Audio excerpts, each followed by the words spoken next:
Didn't say nothing yet, YouTube, but I did get this thing to run for a little bit. I don't even think I got it to run over a minute yet. But one issue I had is I took the flywheel off and it keeps turning on the shaft, and there's a little keyway that goes here. Now it did have the key on it, and I got another one because it stripped this key, but it stripped the same key.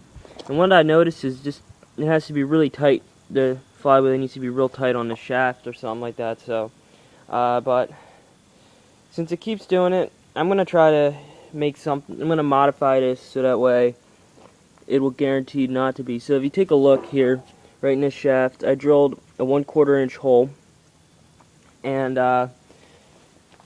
well, here's how it went. So I lined the flywheel up till it was timed correctly. I know it's a mess in here, just excuse the mess, but so I lined it up till it was on time, till here, and I drilled the hole all the way down, and I went till I just went into the shaft, just so I could mark it. Then I came out. So this hole here, I think this is a, what did I drill this out as? I think it's a 1364. And the reason why, and this is going to be a 1/4 inch hole, so I can fit a 1/4 inch bolt in there. It's not this one here, but this is a 1/4 inch bolt right here. So I'm going to be able to fit this bolt in here after I'm done tapping it. Now, as you can see, I can't put the tool on for the tapping, but I can tap the hole out there. So this is a 1346 hole.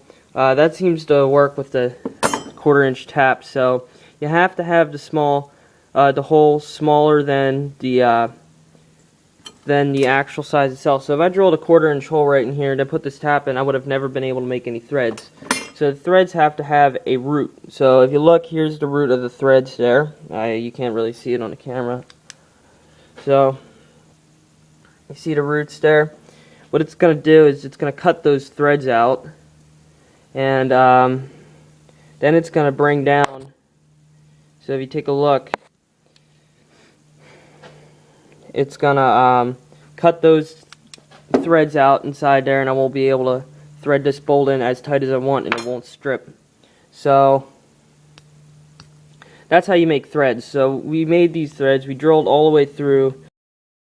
Look, there's the hole on the inside there, and when I put this on here, that lines up with that inner hole. So we have a 1/4 inch hole on the actual flywheel itself, where this doesn't sit tight in there. This isn't even a 1/4 inch bolt, but this doesn't sit tight in there, but it sits tight inside the thread. So it's going to work kind of like a set screw, and it's going to hold it on really tight.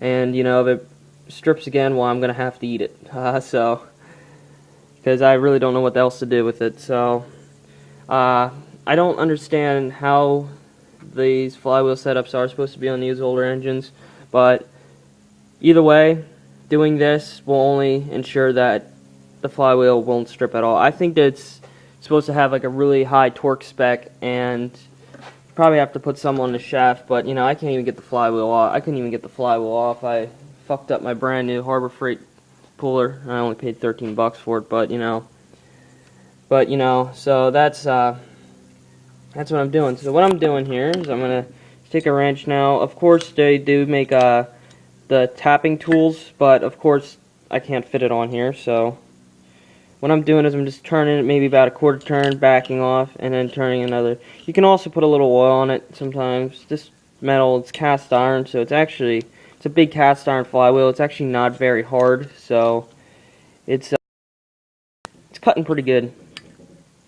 And I can really feel that it's really cutting.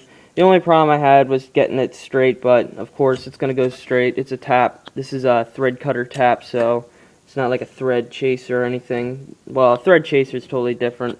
This is designed to cut threads and like really hard steel and stuff, so I mean, it's obviously can't be harder than the tap itself, not you break it, but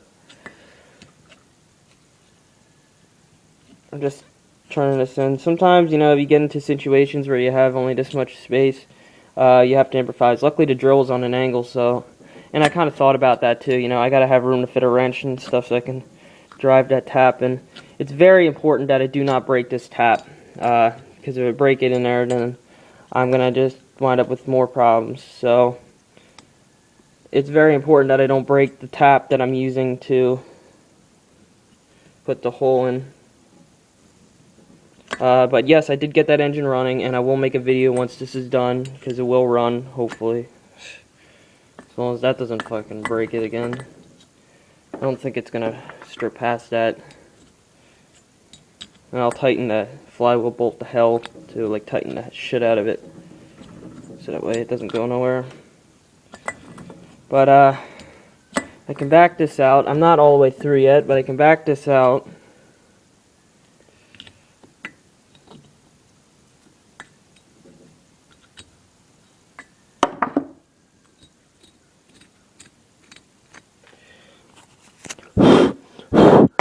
You can see the threads in there. It's probably not very good camera quality. You can see there's threads in there, and they're full depth threads. So that means that the root all the way down in. So it's cutting good. I'm like halfway through, and then what we'll do is we'll put the 1/4 inch bolt in there, tighten her up, and then we have